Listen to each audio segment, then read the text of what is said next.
और आज मैं आपको बताने वाला हूं एक्सरसाइज 6.4 का क्वेश्चन नंबर 7। क्वेश्चन नंबर 7 में कहा गया है कि सिद्ध कीजिए कि एक वर्ग की किसी भुजा पर बनाए गए समबाहु त्रिभुज का क्षेत्रफल उसी वर्ग के एक विकर्ण पर बनाए गए समबाहु त्रिभुज के क्षेत्रफल का आधा होता है। दिया है कि ए बी सी डी एक वर्ग है और त्रिभुज बी सी ई और त्रिभुज ए सी एफ, इसको एफ मान लीजिए, ये बी सी ई और ए सी एफ, ये दो समबाहु त्रिभुज हैं जो क्रमशः भुजा बी सी, ये बी सी ई जो है बी सी पे बना है और ए सी एफ जो है वो ए सी पर बना है या खींचे गए हैं। सिद्ध करना है एरिया ऑफ त्रिभुज B C E, area of त्रिभुज बी सी ई, इसका जो एरिया होगा वो हाफ ऑफ यानी आधा होगा एरिया ऑफ त्रिभुज ए सी एफ के, इस त्रिभुज के एरिया का आधा होगा इसका एरिया। तो इसके लिए हमें एक उत्पत्ति करनी होगी। लिखेंगे हम यहाँ पर त्रिभुज, लिखेंगे चूंकि त्रिभुज बी सी ई ये समरूप है त्रिभुज ए सी एफ के। ये क्यों समरूप है? क्योंकि दोनों ही त्रिभुज समबाहु त्रिभुज है, ये भी समबाहु त्रिभुज है, ये भी समबाहु त्रिभुज है। लिखेंगे ब्रैकेट में दोनों त्रिभुज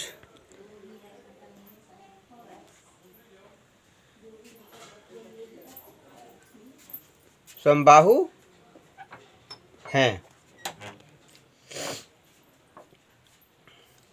अब जब ये समबाहु हैं तो इसलिए एंगल समरूपता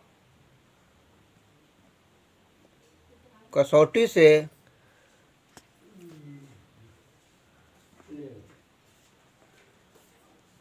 दोनों ही त्रिभुज समरूप हैं। यहाँ पर ये हो जाएगा।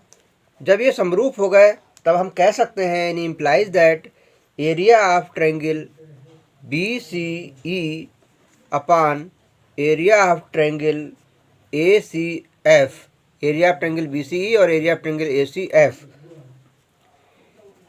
इक्वल टू ये हो जाएगा करस्पॉन्डिंग साइड के स्क्वायर के अनुपात के बराबर, यानी बी सी का स्क्वायर अपॉन ए सी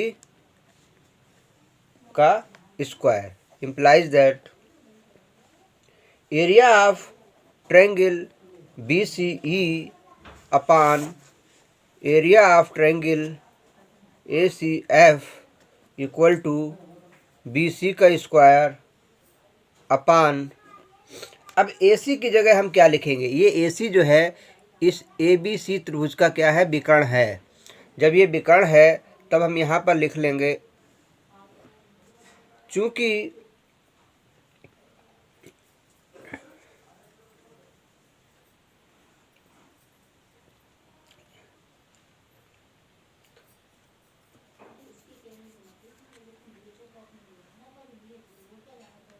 ये आ जाएगा आपका √2 बी सी, ए सी बराबर √2 बी सी। कैसे आएगा? मान लीजिए एक यूनिट है, ये एक है और ये भी एक है, तब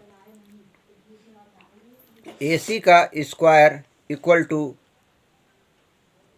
ए बी का स्क्वायर प्लस बी सी का स्क्वायर, तो ए सी का स्क्वायर इक्वल टू 1 का स्क्वायर प्लस 1 का स्क्वायर, तो ए सी का स्क्वायर इक्वल टू 1 + 1, तो ए सी का स्क्वायर इक्वल टू 2 और ए सी इक्वल टू √2। तो ए सी कितना हो जाएगा? √2 हो जाएगा। किसके? विकर्ण √2, विकर्ण बराबर √2 इंटू, अच्छा ये इसको पाइथागोरस थ्योरम का फार्मूला काट दीजिए, इसका ये फार्मूला नहीं लगाएंगे, इससे नहीं आएगा।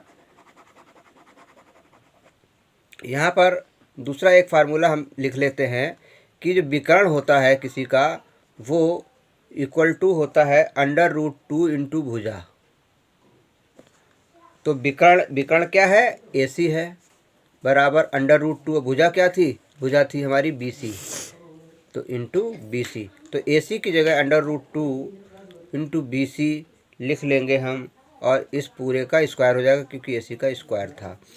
Implies that area of triangle BCE upon area of triangle ACF equal to, अब BC स्क्वायर अपॉन √2 का स्क्वायर 2 और BC का स्क्वायर BC स्क्वायर से BC स्क्वायर कैंसिल हो जाएगा।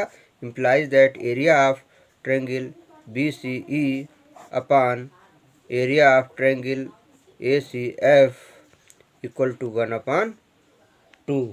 तो पूछा क्या गया था, यही पूछा गया था कि इसका एरिया जो है इक्वल टू 1/2 एरिया ऑफ ये हो जाएगा। लिख लीजिए यहाँ पे, implies that area of triangle BCE equal to half of, ये उधर ले जाइए क्रॉस मल्टीप्लिकेशन से, तो एरिया ऑफ ट्रायंगल ACF। अब ये प्रूव्ड।